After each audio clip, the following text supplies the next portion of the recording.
India sadly had no reason to doubt where it came from, because within 1 hour of the atrocity, a group called the Resistance Front had claimed credit. The Resistance Front was known for some years to be a frontal organization of the banned proscribed Lashkar-e-Taiba, which is on the US designated terror list as well as the UN sanctions committees. And India had gone to the UN Sanctions Committee with information about the Resistance Front in 2023 and in 24, and now sadly it had acted in 25. They repeated their claim the next day until, of course, global condemnation, I think, woke their handlers up to the dangers as represented, and then they deleted their claim on the third day. But by then, the claim had been made, recorded, registered, and reported.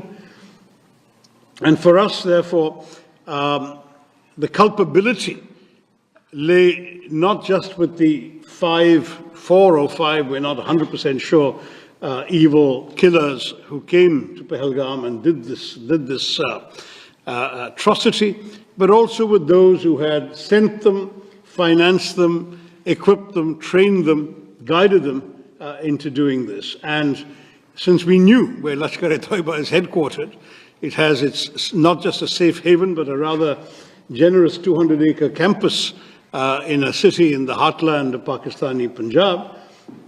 We also knew where the responsibility lay. Sadly, Pakistan chose to follow its usual path of denial. In fact, Pakistan, with the help of China, succeeded in removing a reference to the Resistance Front from the resolution of condemnation that was drafted in the Security Council, the press statement actually, not resolution, in the Security Council of the UN 2 days later. But though the name was not mentioned, it was, as I said, a matter of public record, and we knew what was happening.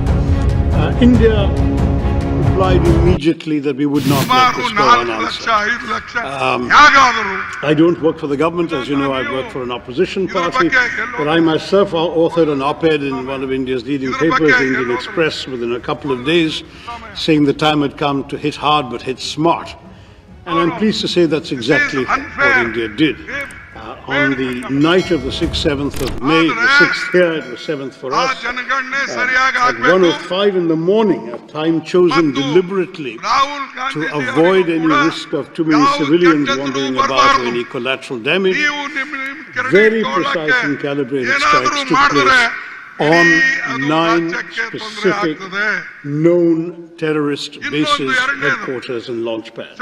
Those included those of the Lashkar-e-Taiba in a place called Muridke, those of the Jaish-e-Mohammed, the organization that is responsible, amongst other things, for the murder of Daniel Pearlham in New York, and others, Jaish-e-Mohammed in Bahawalpur, and in Muzaffarabad, which is in Pakistan, the Pakistani-occupied part of Kashmir, there were no less than 3 different terror organizations which had their bases there: Harkat al-Ansar, Harkat al-Mujahideen, others. And so India sent a clear message, number one, that it was not going to take terror lying down, it would answer, but equally that by delivering very precisely calculated, calibrated strikes on very specific targets, it was also sending a message that this was not meant to be the opening salvo in a protracted war, but just an act of retribution, that we were prepared to stop with that act. In other words, not just in other words, it was officially conveyed. There is a regular hotline between the 2 directors general of military operations.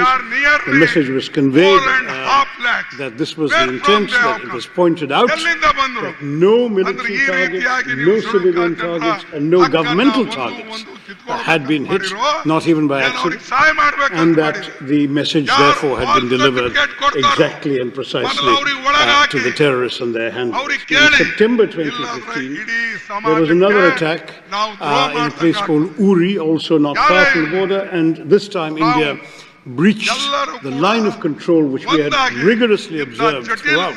In every previous skirmish, we had never crossed the line of control. We crossed it with a surgical strike in September 2015. That seemed to calm things down a bit, but unfortunately in January of 2019 there was another terror attack in a place called Pulwama, killing 40 Indians at that point.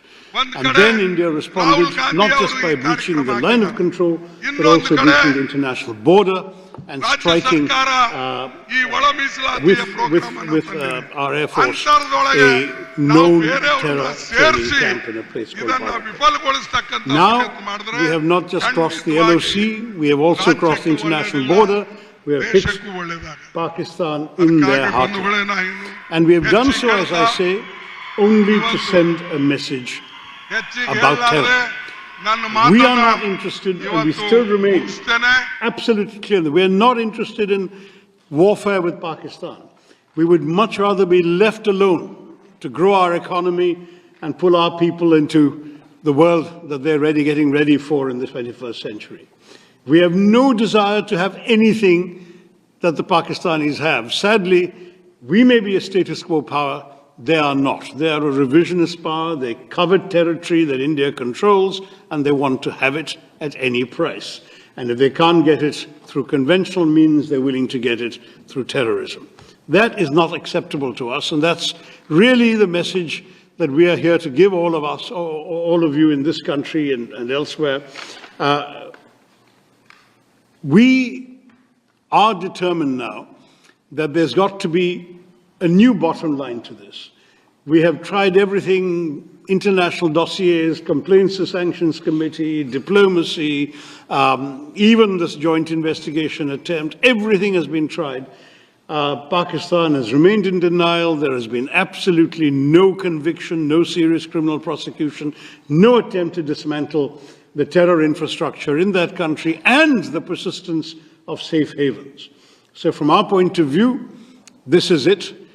You do this, you're going to get this back. And we have demonstrated with this operation that we can do it with a degree of precision and with a degree of restraint that the world, we hope, will understand. We have a right to self-defense. We've exercised that right.